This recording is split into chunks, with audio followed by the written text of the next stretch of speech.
Brooklyn,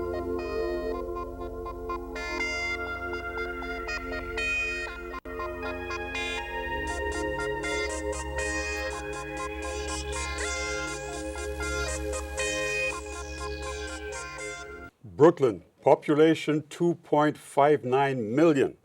If Brooklyn was a city, it would be the fourth largest city by population in the entire United States.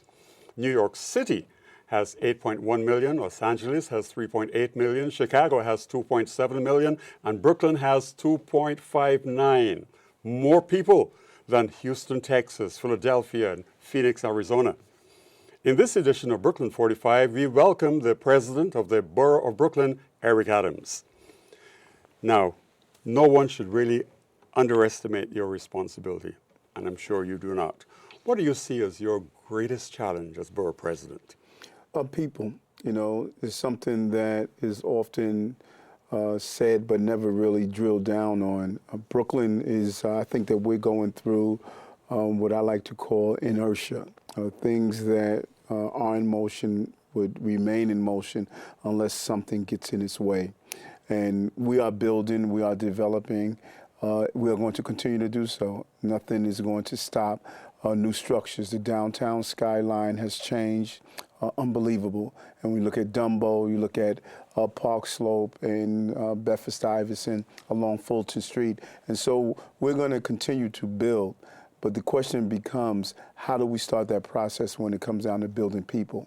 I want my legacy to be really that I improve the lives of Brooklynites in a very real way. I want people to look at where they are today or last year and 4 years and God willing 8 years later and look and say that because Eric was borough president, he gave me access to ways that I can build myself and not merely build building. You're throwing me into a question long before I intended to get there. We're talking about people, and lots of Brooklynites are pretty much concerned about the police-community relations, people, Brooklyn people. And you've spent a lot of your life and a lot of your career as a former police officer and as state senator dealing with this issue. Seems to be escalating. How do we get people who are involved in so much criminal activity to understand that they should be better and they should behave better and that people's lives and the future of Brooklyn really depends on better and different behavior? Well, it's a very complicated conversation because life is not always what it is what we perceive. And our perception become our reality. And so it is important that we allow ourselves not to just throw our hands up and be overwhelmed with the enormity of our relationship with police department and crime. There's only a small number of people who participate in criminal behavior. And there's only a small number of police officers who carry out abusive policing.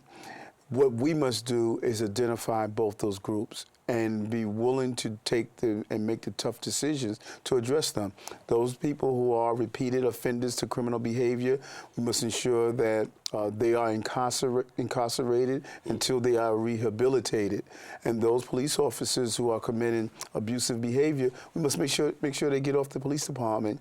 And if their actions escalate to a point of criminality, we must prosecute because a crime is a crime. And I think that we have failed to do that in the past on both ends of the spectrum. Let's get back to people. Your motto is Brooklyn for all, or One Brooklyn. How do you work to make sure that Brooklyn is really a Brooklyn for all and really convince everyone who may have their doubts or who may have a different perspective on that this is very inclusive of everyone in Brooklyn? Well, 47% of Brooklynites speaks a language other than English at home. This is a borough of emerging populations, and we need to recognize that. And Borough Hall, the welcome mat must be written in all of those different languages. Not only do we look after those who are new arrivals, but we must also respect those who are here and made Brooklyn what it is. I say often when families were waking up to gunshots and not alarm clocks, they stayed. and they built Brooklyn. And so now the popularity of the brand, this new Brooklyn, must turn into prosperity for all Brooklynites. We can't leave people behind. We cannot become a downtown Brooklyn. We must become one Brooklyn. And by doing that, we must appreciate the beauty of diversity. I want my son to be raised in a diverse environment. I don't want him to only be in a silo where he communicate with people who look like him, talk like him, eat the same food, listen to the same music. That is not the globe we're living in now. The globe is a very complicated group of people coming together to solve real problems, come up with real solutions, and the good people should know each other regardless of their ethnicities. Recently, we've been hearing about your Brooklyn for Families initiative. Talk a bit about that and what that does for Brooklyn families. We have to raise healthy children and families. And raising healthy children and families is not only must the child be physically healthy, they must be emotionally healthy. We teach academic courses in school, but we don't teach emotional intelligence. That is one of the biggest mistakes we're making in education. We must teach our young people and families how to be emotionally intelligent, how to respond in the heat of the moment, how to communicate with each other, how to respond when you're unsure about something. And that is not taught anywhere. It's not taught in the household. It's not taught in our academic arena. So we're having people who are book smart, but they are emotionally illiterate, and that is a dangerous combination. Bernie Madoff was emotionally illiterate because you would not steal from people in the magnitude that he did if you were emotionally intelligent. Then we must make sure our families are financially intelligent. You can't continue to live a lifestyle that you can't afford. We saw a countless number of families who became the victim of the foreclosure episode because they were buying homes that they couldn't pay the mortgages and they were being cheated by banks. And then we must be healthy and proactively. We can't continue to raise children on chicken wings and fried rice. We must learn how to eat better, take care of our body, and then we must be mentally sound by learning meditation and yoga and how to go inward, how to find our purpose. If we don't build stronger and better individuals and people and allow them to find their purpose, then we're kidding ourselves. We're going to have a cosmetic success instead of a success that deals with the core values that would make us great as Brooklynites.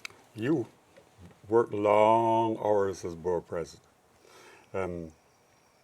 What message do you constantly reinforce when you go on these frequent trips across Brooklyn? Well, we have to earn it.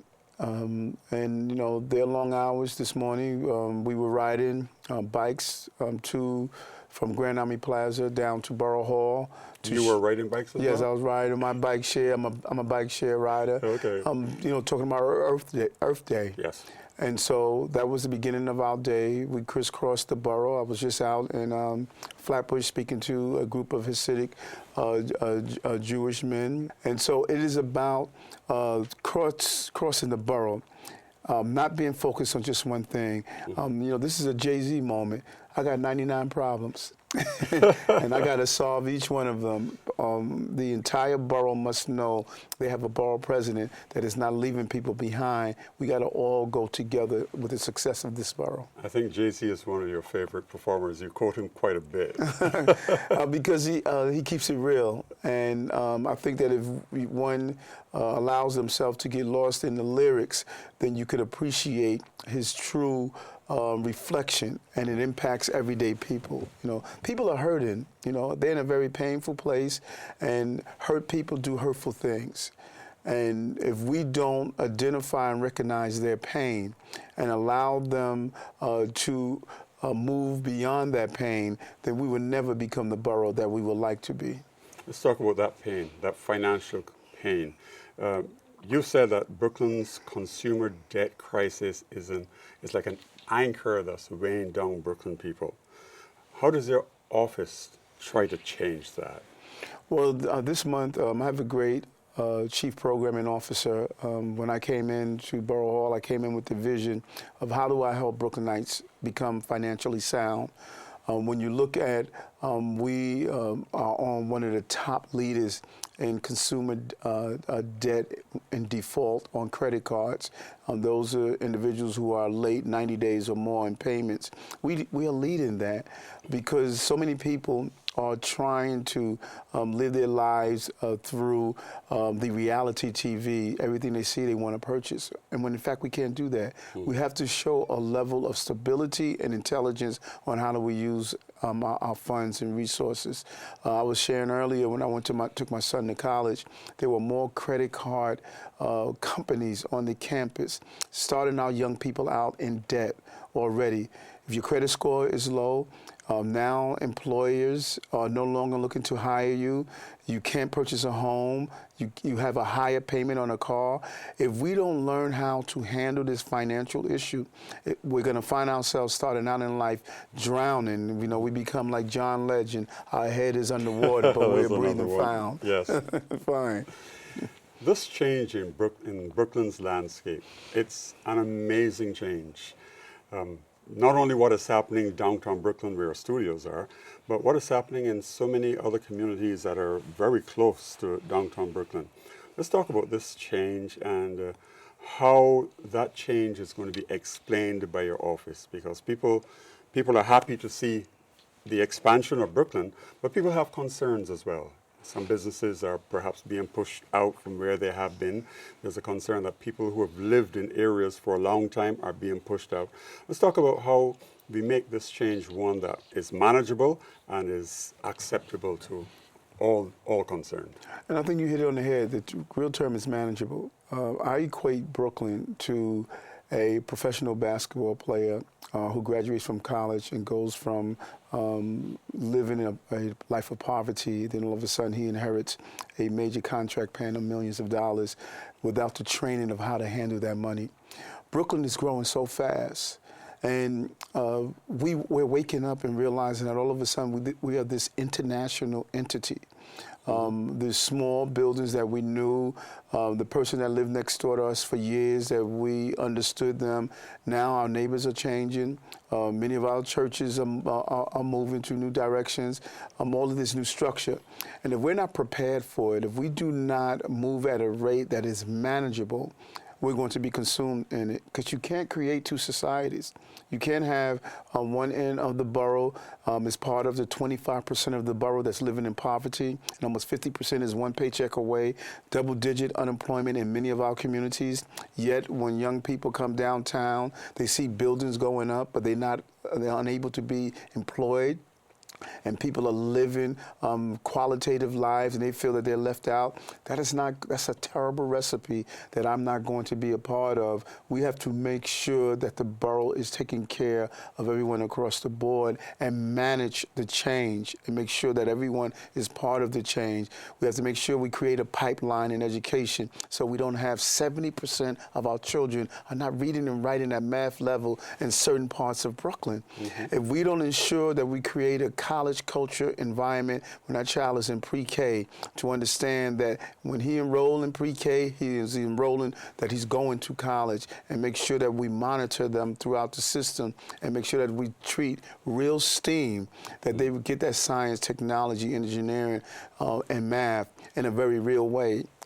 That is part of what the goal is as borough president. And that's why many people have not embraced me right away, because what I brought to Borough Hall was a different mindset. And it's going to take a while that I realized that what we were doing back then was something that was needed back then. But now it's a different Brooklyn. This is a different globe. We can see the different Brooklyn. Okay. And it is a different globe, yes, indeed. It is. What is your office doing to ensure that our kids have a different perspective about education, and they're able to prioritize the things that you mentioned earlier, the STEM program, the science, the technology, the mathematics? What can your office really do to help this and to help this change of understanding the importance of education? We're pushing the envelope, and we are really doing a paradigm shift. I have a great team at Borough Hall. It took a while to assemble all the pieces together. But when you're building something solid, a real foundation, you need the right team. And I have a great young man, Jeff Lowell, who's part of my education. And our goal is to create pipelines. If a young person is in elementary school and he's learning a particular topic that's part of the STEAM core, then when he goes to middle school, he should be able to continue that. And when he goes to high school, he should be able to continue that. That was a disjointed system that was in place. I met with Dr. Rudy Crew over at Medgar Evers College. We're putting a substantial amount into Medgar Evers College to make sure they have smart boards and other technology in the classroom. And we're building up the lower grades so that the young people can follow that pipeline so that they can get the education they need. But we're doing something else. We're bridging technologies. I want to look at textbook-free classrooms. Where our children could have lesson plans on iPads. We have a pilot project that's taking place now in 3 schools in Brooklyn. There's no reason that our young people are carrying around books when all of this information could be on an iPad. We're putting millions of dollars in capital into rebuilding libraries and rebuilding other areas, not with books, but the technology that is needed. And we're going to push to have a change in the educational law. Every child must have a core subject of dealing with computers. You have to know how to do Microsoft. You have to have the basics on computers. No one is going to hire you nowadays if you don't know how to do a spreadsheet, know how to use Excel, know how to type. These are the things that you need if you're going to be employable in today's society. I don't know if I should be asking you this question, but it's a concern a lot of educators like me have. How do you get our kids to read? I mean, you're going to have a textbook-free environment, but are they going to read? I think they will. I think that we are using an Oxcart method in an iPhone age to educate our children. Use the devices and methodologies that they use. You think our children don't read? What do you think they're doing when they're looking at their iPhones and their iPads and they're reading? When they go on Instagram, when they go on Facebook. So use that technology as an extension from the classroom. The classroom experience does not have to stop when the bell rings at the end of the day. You're if correct. we use those same methodologies that they have embraced, they have been telling us and expressing to us, the reason we're not grasping education is because you are using method inside the classroom that we're not using in life, and we need to marry the two, and we'll have a different response from our young people. I see my floor manager waving something at me. My floor manager is one of my students, and I'm wondering what she's there waving, because you're speaking and she's doing this and she's agreeing with you, and I know that she spends a lot of time on her devices. Look at the squeeze on her face. Tell us about some of the programs that are available through your office to ensure that education, the importance of education is well understood, and the means of improving education are available to them. There are so many things that we're doing, and I'm a firm believer that you have to have a holistic approach. You can't just attempt to focus on one thing, because that child in the classroom that's having a problem grasping the topic, maybe because he hasn't had a meal in days. Maybe he is a victim of domestic violence. So if we don't provide wraparound services, if we don't sit down and talk to young people and really identify why are you struggling, maybe that young girl who is having difficulty passing an exam, maybe she's home being sexually abused by the male members in a household. But if we don't take time to really be present in the moment with our young people and talk to them and not treat them in a robotic fashion that they're just another number, each one of our young people we have to treat as an individual. And our young people can tell if you are present. Are you present when you're speaking with me? Do you genuinely care about me? Or are you in a classroom because you couldn't get a job on Wall Street and all of a sudden you had to come and fill up the educational system under the previous administration? Well, a lot of people were not educators. Education is a calling. And if you're in the classroom, it's because you're answering that call. Many people were in the classroom not because they were answering the call, it's because nobody answered their phone calls when they were trying to get a job in another field.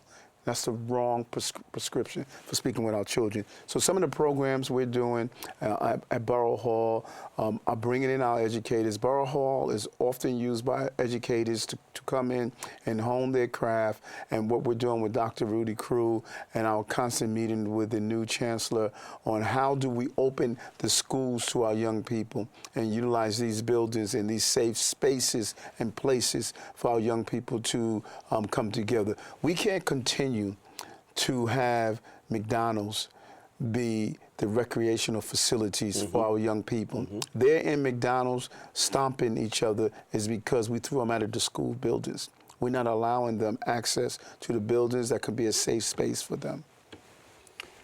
Let's talk about housing.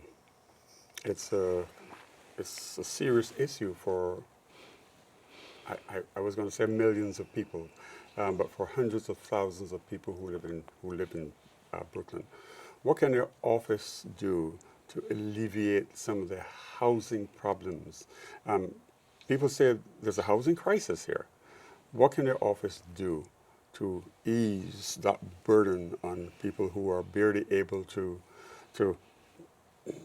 their salaries don't allow them to be able to get the kind of housing that they need to have to live comfortably? And it is a crisis. We are in a very challenging place with housing. And one of the roles as borough president is that we're part of the ULURP process. When an individual attempts to have a change in how tall he could build a building, has to go through the ULURP process. And as the borough president, we have a voice in the ULURP process. We make a recommendation. And so we want to utilize the ULURP process so that if a developer states they want to build higher or dense than before, that we want to say affordable housing needs to be attached to that. We also are using some of our capital funding to support some of the affordable housing projects. But then we also, as a community, must understand that I often say there's an energy out there because of this affordable housing issue. There is a level of panic, and we are pointing the fingers at each other and attacking each other. And there's a mean-spiritedness that is coming out of the despair. Those who are living in communities must understand we have to open our communities to not only new arrivals, but even some of our seniors. Some of our seniors are downsizing their apartments. They want to stay and age in place. In order to do that, we have to build new development.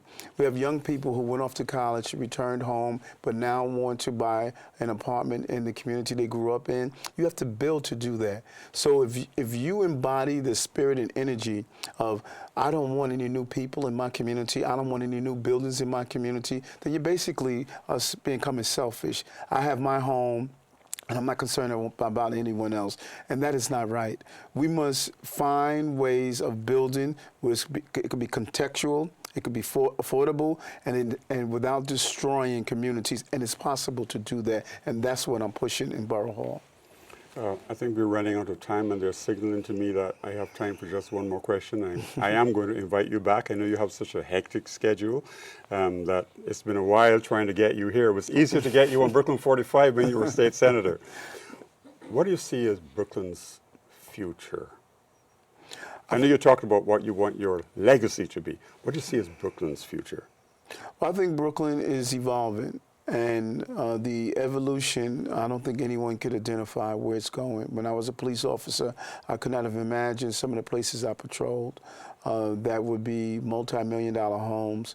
It's bigger than any of us could ever realize. And what we need to do is just evolve with it and be a part of the future and turn that question mark of what is the future into an exclamation point of saying, I am going to be in the future of Brooklyn. Thank you, Borough President Eric Adams. Great having you here on Brooklyn 45. There are so many other issues I want to discuss with you, but we'll wait until you have the time. Thank you. I also want to talk to you about what is this thing called Borough Hall, and who is this person who is borough president, because a lot of people don't quite understand the enormous responsibilities of a borough president. And So true. I want to come back and have a discussion about Love that. to. Love to. Especially when we talk about Brooklyn being the what? The fourth largest City. populated Right. city, if it were a city, in the United States. We like to call it the center of the universe. Yes, yes, indeed. Thank you, Mr. Borough President, for being our guest on Brooklyn 45. Thank you. Your baby is at home from the daycare, and you're struggling to prepare dinner, clean, and keep a sane mind, all while your baby's crying for attention. What do? Put your baby in a high chair and turn on your favorite song. Although your baby may not sing along, you'll be doing your child good, more than you think. Talk to Your Baby is a campaign that's being promoted around the world. It promotes the engagement of mother and baby outside the typical goo goo gaga baby talk. Mothers are encouraged to talk, sing, and read to their babies to better help with their speech development at an early age. From infant to 4 years of age, all children are sponges to knowledge. Not many parents understand these adult-child interactions, and most of the time they fail to do so. I've heard some parents confess that even though they can't sing well, that interaction with their child was exciting and joyous. So read to your baby regularly. Some baby experts say you should read to your baby at least 5 times a day. You'll be feeding their little minds with knowledge and helping your baby develop vital communication skills in the first 3 years of their lives. They will thank you later. If you're a business owner, you can be sure that one piece of advice you're sure to get is to market your business. Business owners often use the terms marketing and advertising interchangeably. While the two are related, they have very different areas of focus. Marketing focuses on overall strategy for targeting and connecting to customers, while advertising focuses on the tools and techniques to promote your product to customers. There are 5 areas of research which is needed to gain a full understanding of your product or service and its role within the market. Surveys and focus groups. They are useful methods of collecting information about your customers and perceptions of your products or services. Industry research of your product or service will help you to better understand the opportunities and challenges you may encounter as you build your business. Competitive research, which is understanding your competition. It's another way to determine how your product fits within the marketplace and what is unique about your business. Market segments is the process of dividing customers into groups with similar buying habits. This process will help you determine strategies for reaching your market. And last but not least, number 5 is target marketing research. And this is the process by which you select a customer group to focus the majority of your marketing and sales efforts. So remember, when you are looking to market your business, you will need these 5 areas of research to acquire and retain customers while also building your brand and marketing your business. I am mcClymont, and if you have a comment or questions, email me at tvprogram@brooklyn45.com. That's tvprogram@brooklyn45.com. Back to you, Sam.